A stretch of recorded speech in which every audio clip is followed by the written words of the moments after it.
All right, you degenerates, you ready to get into some seriously fucked up shit? Hell yeah, let's do it. We're diving into the life of Keith Richards, The human riff. the man who snorted his dad's ashes. We're talking about the man who made living on the edge an art form. From his wild stories to the music that made him a legend. We've got his autobiography, Life, and let me tell you, This shit is wild. it's crazy. It's really wild to think how much of Keith's story, goes back to his childhood. Yeah. Post-war Dartford, England. Imagine a bleak, bombed-out England. Yeah. Rationing still in effect. Society's trying to pick up the pieces. Total shitstorm. Yeah, so that's little Keith, right? Bomb sites his playground. Exactly. This is not some idyllic childhood with ponies and rainbows. No. His family gets moved to this council estate. What is it called? Temple Hill? Temple Hill. Yeah, which he describes as a wasteland. Yeah, it's on the fringes geographically, socially, and Yeah. that becomes the breeding ground for his rebellious streak, right? And speaking of rebellious, we got to talk about the grandfather, Gus Dupree. Oh, Gus. What a character. This guy's a straight-up character. Musician, playing everything from weddings to American air bases, Yeah. stuffing cakes in his violin case for the grandkids. Oh, come on. Really? Such a huge influence on Keith. I bet. Musically, obviously, but also passing on some, shall we say, unconventional life lessons. Oh, totally. Like telling 5-year-old Keith to give a kid on the street a penny, he's harder up than you, and then slipping him 2 back. Classic.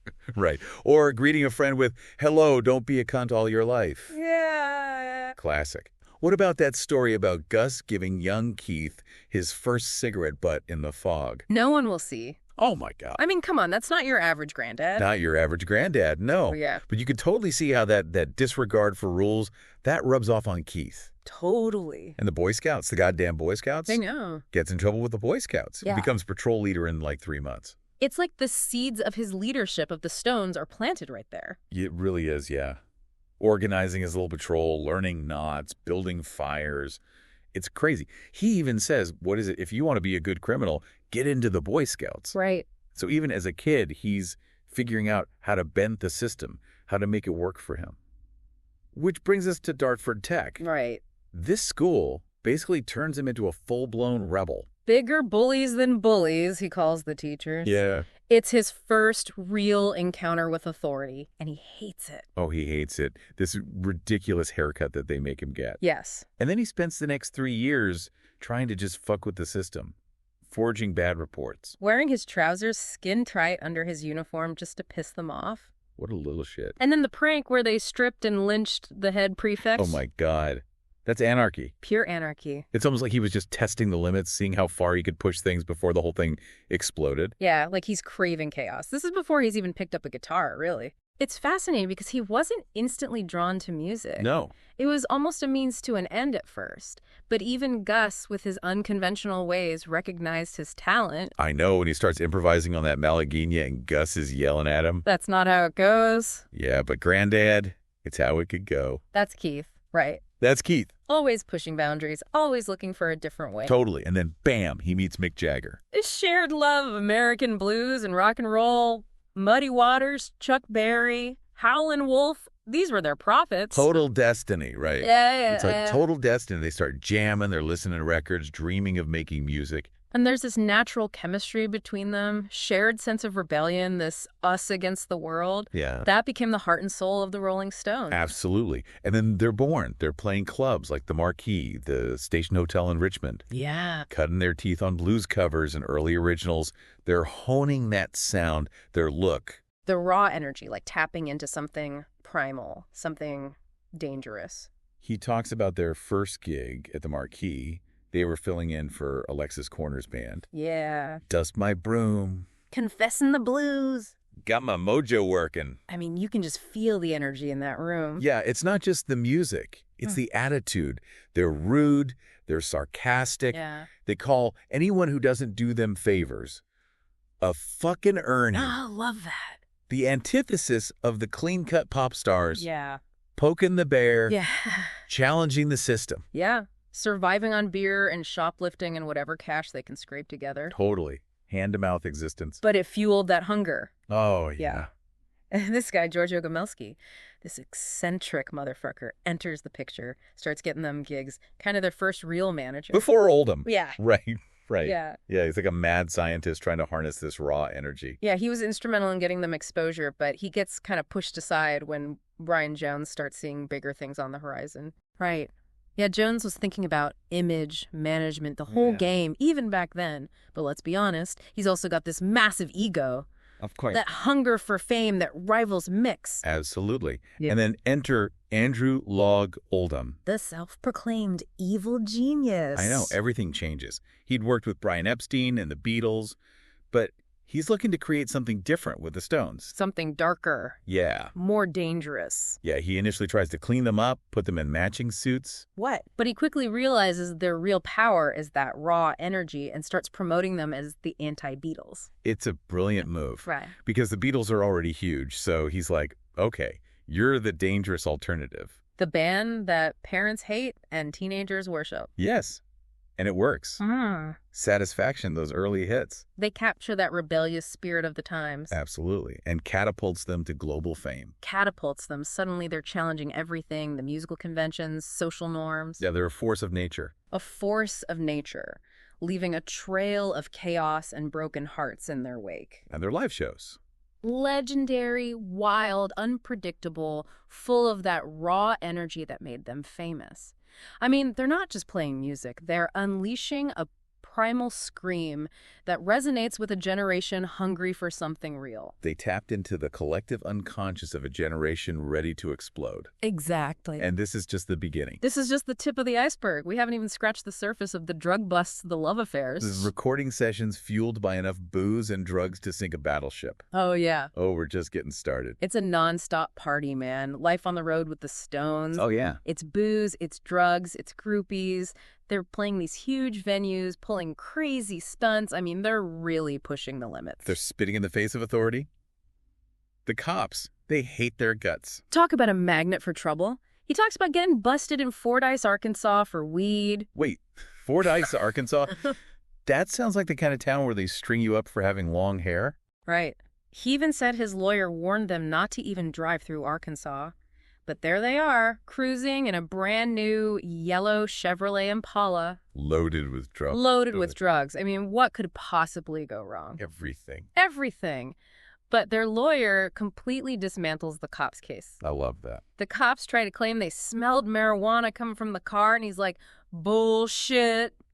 It was such a flimsy excuse that the cops ended up looking like fools. Classic. Yeah. But it's that attitude, that fuck you attitude, that refusal to play by the rules. That's what made them so dangerous. Yeah. They didn't give a shit about authority, and that terrified the establishment. Oh, absolutely. Challenging the status quo at every turn. Yeah. Which, of course, leads to more run-ins with the law. Yeah. Like that time he stared down a gun barrel in Omaha, Nebraska for drinking scotch and coke in a public bathroom.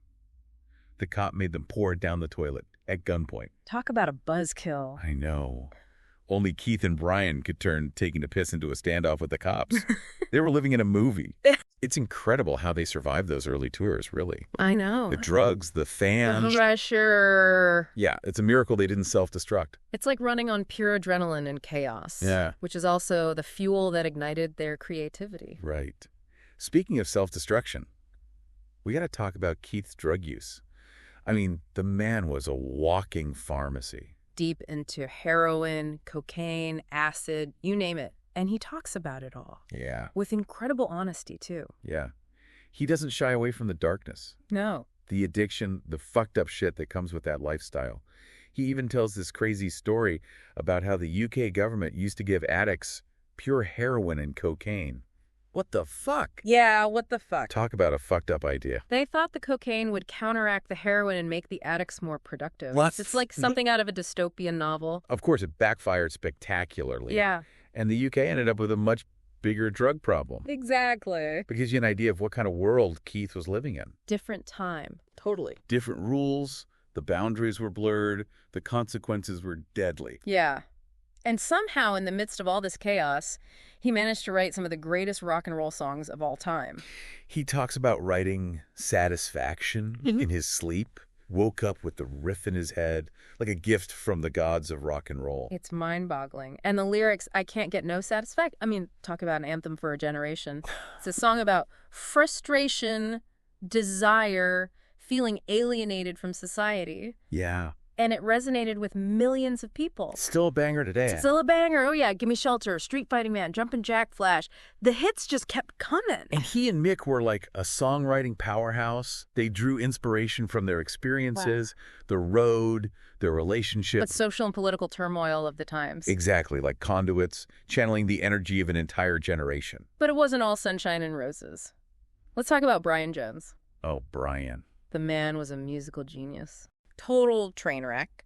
The original leader of the Stones, but his drug use, the erratic behavior, led to his downfall. Yeah. His relationship with Keith and Mick was complicated. To say the least. Yeah. There was a lot of tension there, resentment. Jealousy. It's like a classic Shakespearean tragedy. Yeah. Ambition, self-destruction. And it all came to a head when Jones was fired from the band. 1969. And tragically drowned in his swimming pool a few weeks later. A dark chapter. It is. But it's a reminder of the price of fame and the destructive power of addiction. Absolute. Speaking of addiction, we got to talk about Anita Pallenberg. Oh, and The ultimate rock and roll muse. Stylish. totally fucked up. She was Brian Jones's girlfriend before she got with Keith, which created some serious drama within the band. Oh, yeah. The relationship was passionate and tumultuous, fueled by drugs and creative energy. But it was also incredibly destructive. He talks about that infamous trip to Marrakech with Brian, Anita, and Marianne Faithfull. Talk about a recipe for disaster. A total shit show. The tension was palpable, and it's captured in that chilling photo of the three of them. Oh, yeah, where Anita's staring straight at the camera, and Keith and Brian are looking away like they can't even make eye contact. It's heavy. It's heavy. And the story about Brian beating Anita up so badly that he broke her ribs. Awful. Fuck. And Keith had to rescue her from that situation, get her out of Morocco. It's messed up. It highlights the dark side of their world at that time. A train wreck you can't look away from. And they had a kid together, Marlon. Yeah.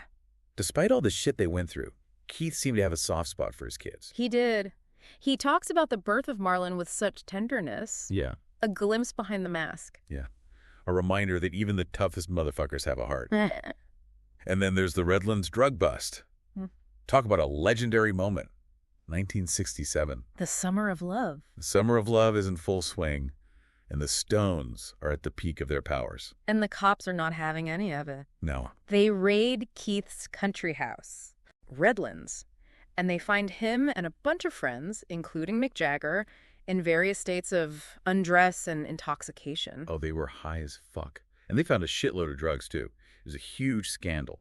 It resulted in Keith and Mick getting arrested. They were facing jail time. Insane. Wow. When you think about it, it was a blatant attempt to make an example out of them, to punish them for their lifestyle, for their influence over the youth. Right, and it's a reminder of the hypocritical double standards of the time. The British establishment was happy to turn a blind eye to the drug use of the wealthy and powerful, but they were determined to crack down on rock stars. Anyone who dared to challenge the status quo. But Keith and Mick, they fought back. They hired top lawyers. They rallied public support. In the end, they got their convictions overturned. A landmark victory for rock and roll freedom. It cemented their reputation as outlaws. They were untouchable. Untouchable. And they kept on making music. They toured the world. They lived life on their own terms.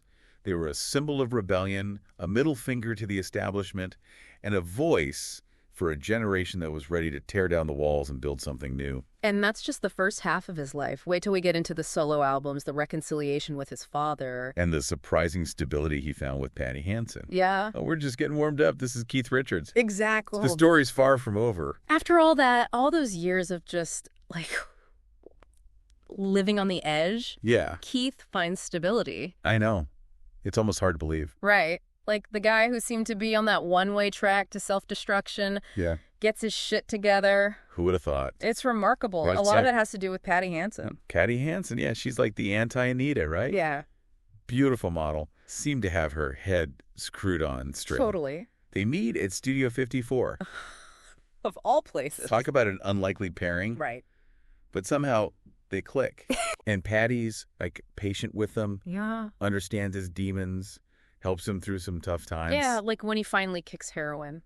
Oh, man. They're good. That must have been a nightmare. Brutal. He talks about those multiple cold turkeys. Yeah. The sweats, the cravings. It's like trying to climb out of quicksand. Totally. And remember he said how all his friends were junkies? Oh, yeah. They're like trying to sabotage his recovery. Like, I can't stand to see him escape. It's fucked up.